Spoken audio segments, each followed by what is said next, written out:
कहते हैं कुछ जगह कभी खाली नहीं होती। लोग वहां से चले जाते हैं, पर उनकी मौजूदगी दीवारों में बस जाती है। और जब कोई लौटता है तो जगह उसे पहचान लेती है। आरव ने पुरानी बस की खिड़की से बाहर झांका। बारिश की हल्की बूंदें शीशे पर गिर रही थी। सामने दूर कहीं धुंध में एक पुरानी इमारत की परछाई नजर आई। Saint Augustine boys hostel. उसे वहां लौटे हुए 15 साल हो चुके थे। अब वो 30 साल का मनोवैज्ञानिक था जो ट्रॉमा पेशेंट्स के साथ काम करता था। पर अंदर ही अंदर वो जानता था कि उसका असली मरीज वो खुद था। बचपन में इसी हॉस्टल में कुछ ऐसा हुआ था जिसके बाद उसे वहां से निकाल दिया गया। कहते हैं उसने अपने रूममेट ऋषभ को दीवारों से बात करते देखा था। और एक रात वो लड़का गायब हो गया। किसी ने उसे फिर नहीं देखा। हॉस्टल अब बंद हो चुका था। सरकार ने इसे अनसेफ स्ट्रक्चर घोषित किया था। फिर भी आरव को परमिशन मिल गई। वो एक मेंटल हेल्थ केस स्टडी के नाम पर वहां रहने आया था। जगह पुरानी थी, दीवारें टूटी हुई और हर कमरे में धूल, मकड़ी के जाले और सन्नाटा था। जब उसने गेट खोला तो जंग लगे हिंजेस ने चीख जैसी आवाज निकाली। वो आवाज किसी इंसान की करहा जैसी थी। अंदर जाते ही उसके फोन में नो नेटवर्क दिखा। घड़ी ने 7 मिनट दिखाया, पर शाम का अंधेरा ज्यादा गहरा लग रहा था।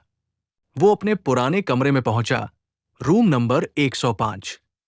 दरवाजे पर वही नाम लिखा था, ऋषभ आरव, धुंधले पेंट में, पर अब भी साफ। रात के 11 बजे वो रिकॉर्डर ऑन कर रहा था।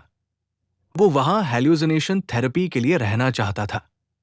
उसका लक्ष्य था अपने दिमाग के डर से सामना करना। लेकिन जैसे ही उसने रिकॉर्डिंग शुरू की, पीछे से धीरे से किसी के चलने की आवाज आई। उसने पलटकर देखा, कुछ नहीं। उसने कैमरा पीछे घुमाया। कॉरिडोर में बस अंधेरा था। वो हंसा, माइंड प्लेइंग ट्रिक्स, उसने बुदबुदाया। पर अगले ही पल टॉर्च की रोशनी एक दीवार पर पड़ी जहां लिखा था, मैं अब भी यहां हूं। लिखावट ताजा थी, जैसे किसी ने अभी अभी उंगलियों से लिखा हो। रात में उसने अपने पुराने बिस्तर पर सोने की कोशिश की। कमरे के कोने में एक टूटी हुई कुर्सी थी और ऊपर छत में एक दरार, बिल्कुल वैसी ही जैसी उसे याद थी। वो करवट बदल रहा था, तभी किसी ने उसका नाम फुसफुसाया, आरव। वो उठ बैठा। कमरे में कोई नहीं था। उसने टॉर्च उठाई और दीवार पर परछाई देखी। उसकी खुद की परछाई नहीं थी, वो 2 लोगों की थी। अगली सुबह उसने नोटबुक में लिखा, मैंने ऋषभ की आवाज सुनी। मुझे उसकी मौजूदगी महसूस हुई, पर उसे शक था, शायद वो हैल्यूसिनेशन था। उसने रिकॉर्डर चेक किया। रिकॉर्डिंग में बस हवा की आवाज थी। लेकिन जब उसने वॉल्यूम बढ़ाया तो पीछे से हल्की सी हंसी सुनाई दी। वो हंसी ऋषभ की थी। दोपहर को वो हॉस्टल की लाइब्रेरी में गया। वो जगह उसे सबसे ज्यादा डराती थी, क्योंकि वही उसने आखिरी बार ऋषभ को देखा था, दीवार से बात करते हुए। लाइब्रेरी की खिड़कियां टूटी थी, किताबें बिखरी हुई और एक कोने में एक पुराना डायरी पड़ा था। उस पर लिखा था, ऋषभ's नोट। उसने पन्ना खोला। दीवारें बातें करती हैं।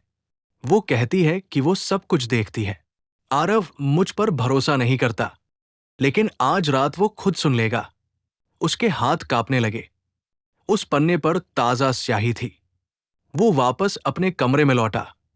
अंधेरा घिर चुका था। टॉर्च की बैटरी लगभग खत्म हो चुकी थी। कमरे में हल्की बदबू थी, जैसे गीले कपड़ों और लोहे की मिलीजुली गंध। अचानक उसे लगा कोई पीछे खड़ा है। वो पलटा, खाली कमरा, पर बिस्तर के पास जमीन गीली थी, जैसे वहां कोई अभी अभी खड़ा था।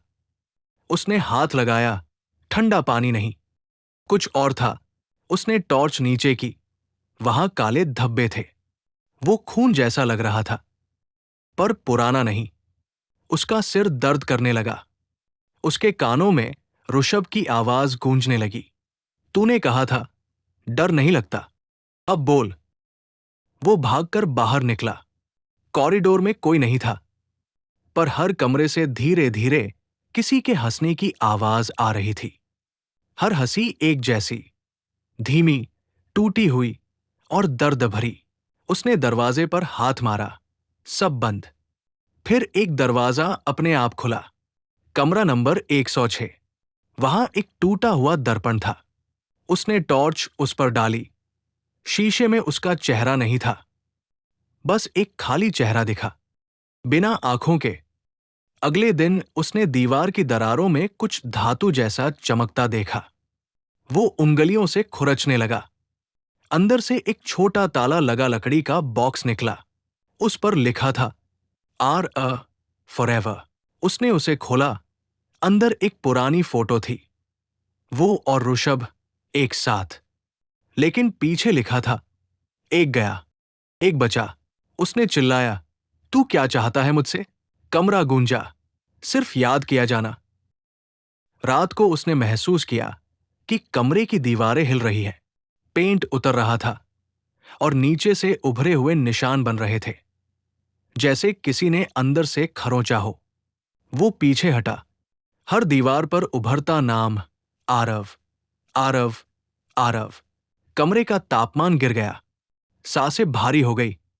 आवाज आई, मैंने तुझे नहीं छोड़ा था, तूने मुझे छोड़ा। वो अब खुद से बात करने लगा था। कभी हंसता, कभी चुप रहता, कभी खुद को देखता। हर बार उसे लगता ऋषभ उसकी परछाई में है। तीसरे दिन सुबह हॉस्टल की केयरटेकर आई। उसे कमरा खुला मिला। टेबल पर रिकॉर्डर चल रहा था। वो बोली, साहब। कोई जवाब नहीं। फर्श पर बस नोटबुक पड़ी थी। अंतिम पन्ने पर लिखा था, मैं अब समझ गया हूं। ऋषभ कभी गया ही नहीं था। वो हमेशा मेरे अंदर था। कुछ हफ्तों बाद सरकार ने इमारत सील कर दी, पर रात में कभी कभी वहां से किसी के हंसने की आवाज आती है। कहते हैं कमरा 105 में अब दो परछाइयां दिखती है, एक के हाथ में नोटबुक और दूसरी उसके पीछे मुस्कुराती हुई। और जो भी हॉस्टल की दीवारों पर कान लगाकर सुनता है, वो कहता है वो अब भी बातें करती है। डर बाहर नहीं था, डर आरव के दिमाग के अंदर था। और जब दिमाग डरने लगे, तब कोई फर्क नहीं पड़ता कौन जिंदा है, कौन नहीं।